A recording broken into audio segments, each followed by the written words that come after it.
When you scoot scanner to check for volume, I don't have any. Focus on setups. Focus on stocks that are liquid enough, and you won't have to worry about volume. Volume is for losers.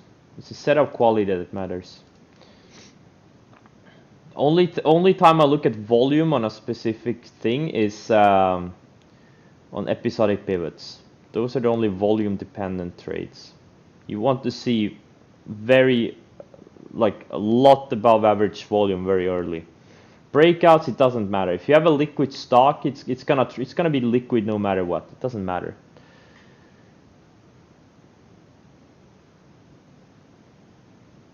And many times on breakouts, the volume comes in after you're supposed to buy it.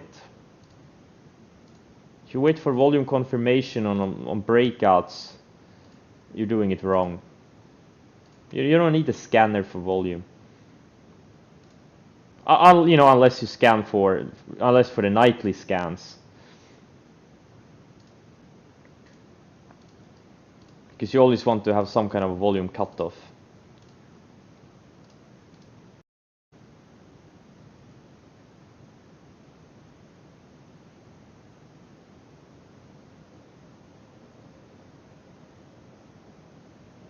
Well, the way most people use volume, it's useless.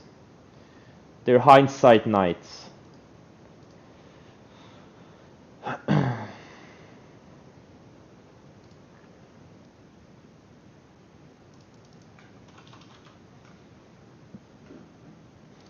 So now we got the rejection of the declining 20-day and the 50-day on the Nasdaq 100.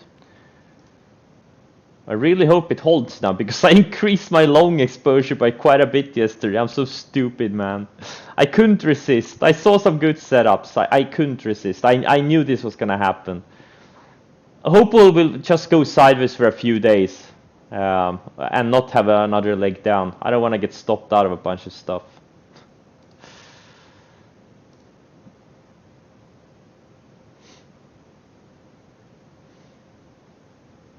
Because finally there were some pretty decent setups I liked that were not like bounce setups, because the bounce setups train already sailed earlier this week, or even last week.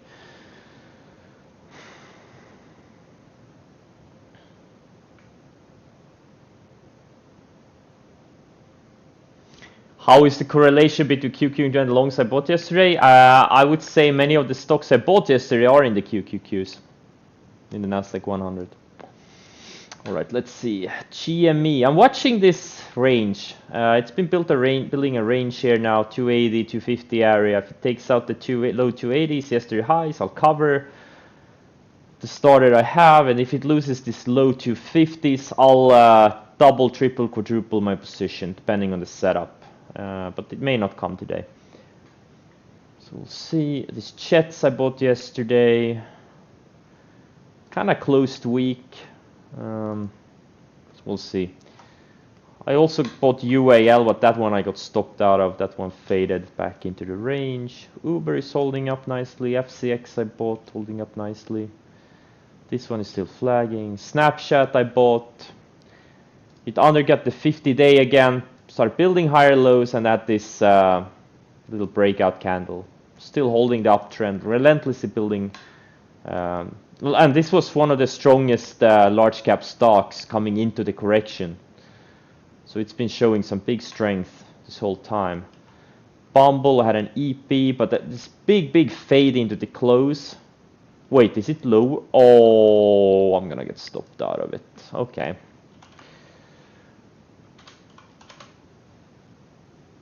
It was up nicely at one point yesterday, then it closed weak.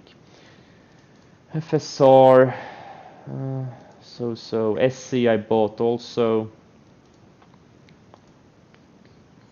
Plug is right on the declining 20-day. Let's see if it gets totally rejected here, or if it can go sideways and reclaim the 20-day next week. MSTR, the same thing. But this OGI, I bought this EP2, but it looks like it's gapping down. Yeah, that's the problem. These types of markets, not easy money. Not easy money anymore.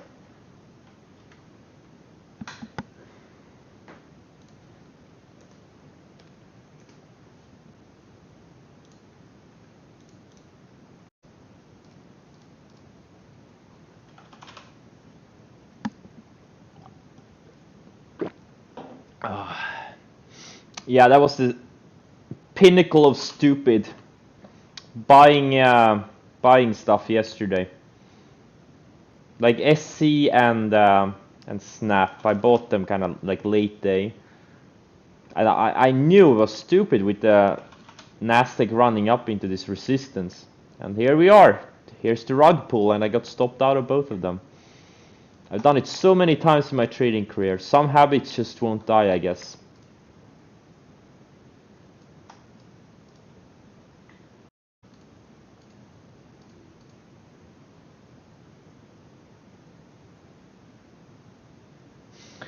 Yeah, I bought some CCL and NCLH.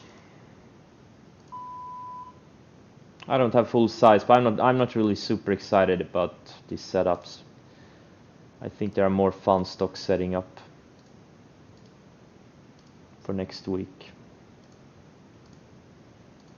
And also have chats for from yesterday. I consider it the same setup. CCL, NCLH, UAL. It's the same trade. The reopening trade. Doesn't matter which ones you do. So the three things in the same sector, it's enough for me. For now.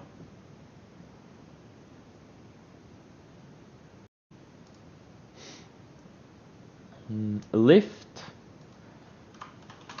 No. Lyft had a great setup like last week. It had a great setup like a month ago. This is not a good setup, even with a few days of sideways. It needs more time. Probably needs a few weeks to set up again.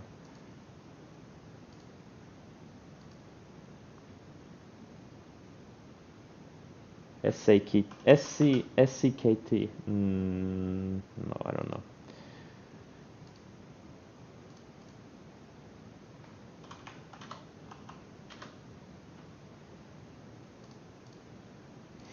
I am a little bit excited with some things, like stuff like Tilray, APHA. Now, unfortunately, they did kind of break the range yesterday, but if they can go sideways a few more days, we could have some really nice looking setups for next week that are, you know, like really good ones. So I'm saving my ammo for the really, really great setups.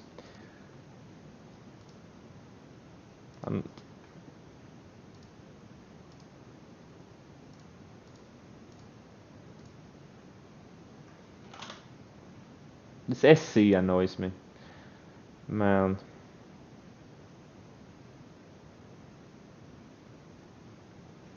Happens every time. This is what happens when you buy breakouts when a major index is in a downtrend and hitting one of these declining moving averages. Every time. It happens to me every single time.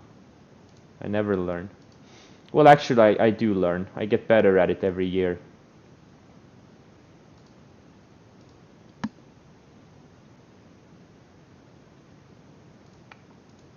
SOS? Yeah, maybe a few more days.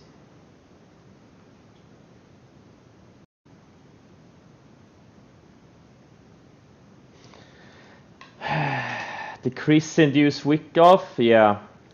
Gap down and just straight out tanked out of the gate. I got stopped out of half out of the gate and then I sold the, you know, so annoying. What the hell was this all about? Why? Stupid. This is what I'm talking about. It's the hard penny versus easy dollar markets.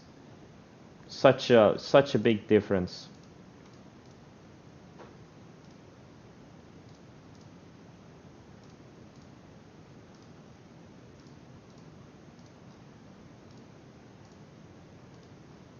Right now, it's a hard penny market. Well, at least Snapchat is coming back. I didn't get stopped out of this one also. Maybe we get another setup for next week. I'll double up my position. I'll go full retard on it.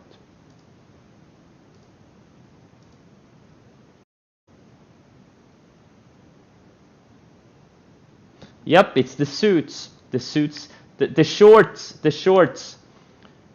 There was a million shorts with $100 accounts. They gapped the market down. I know because I'm in the secret short Discord.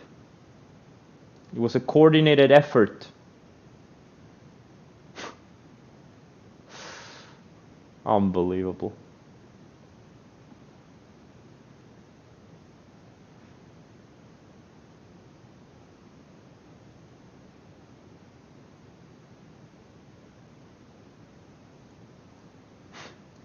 No, you need to reach $100 account. Only then you will get invited to the secret short Discord.